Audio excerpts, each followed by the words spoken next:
अस्सलाम वालेकुम नाज़रीन, मैं हूँ जमील अख्तर गौरी, साबिक chairman act rules and regulation committee national council for homeopathy, और आप देख रहे हैं मेरा digital channel health care establishment. नाज़रीन, पिछले दिनों मैंने एक व्लॉग अपलोड किया था और उसमें आप लोगों को बताया था कि जो वफाकी काबीना है उसने मोहतरम इकबाल साहब को, जो कि जॉइंट सेक्रेटरी हैं मिनिस्ट्री ऑफ NHS-R&C में, उनको इजाफी charge national council for homoeopathy के एडमिनिस्ट्रेटर का दे दिया गया है।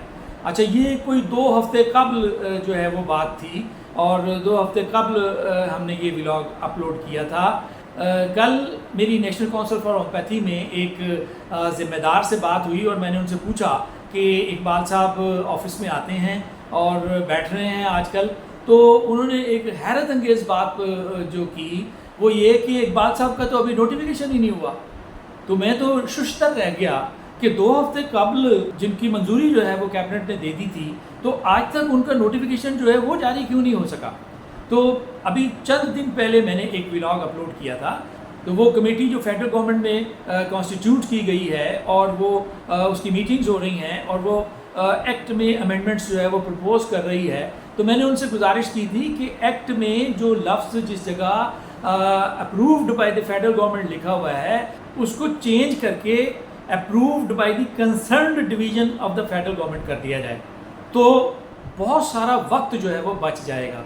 देखें, एक तो अव्वल तो इकबाल साहब की जो नॉमिनेशन है, जो तकर्री है, उसमें कई माह लग गए हैं। वो सिर्फ इसी वजह से लगे हैं कि एक्ट में मौजूद है कि approved by the federal government.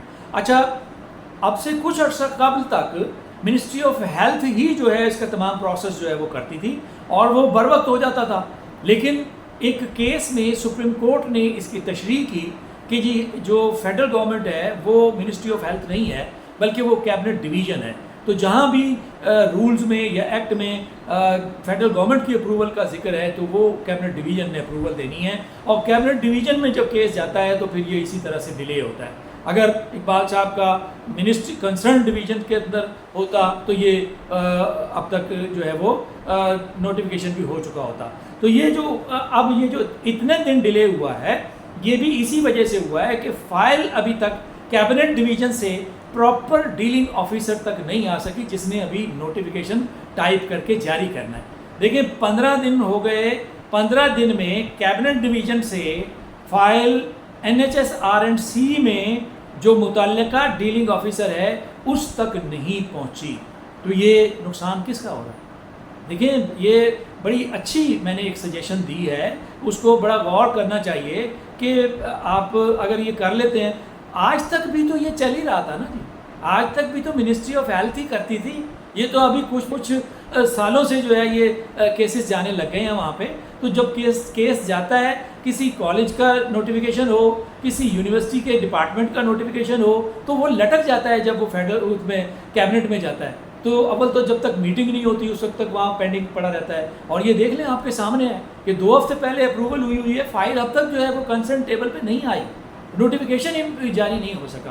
तो ये मैं एक मरतबा फिर गुजारिश करूँगा उस कमेटी से कि इस पर गौर कीजिए, ज़रूर गौर कीजिए, और आप इस नतीजे पे पहुँचेंगे कि फेडरल गवर्नमेंट के लफ्ज़ को तब्दील कर दिया जाए concerned division of federal government से, तो बहुत सारे मसाइल हल हो जाएंगे और मिनिस्ट्री के लेवल पे ही हमारे जो है वो मसाइल हल हो जाएंगे। तो हमें इस बारे में कोशिश करनी चाहिए। तो अब तक के लिए इतना ही। आइंदा व्लॉग तक मुझे इजाज़त दीजिए। अपना और अपने इर्द गिर्द रहने वालों का बहुत सा ख्याल रखिएगा। अल्लाह हाफ़िज़।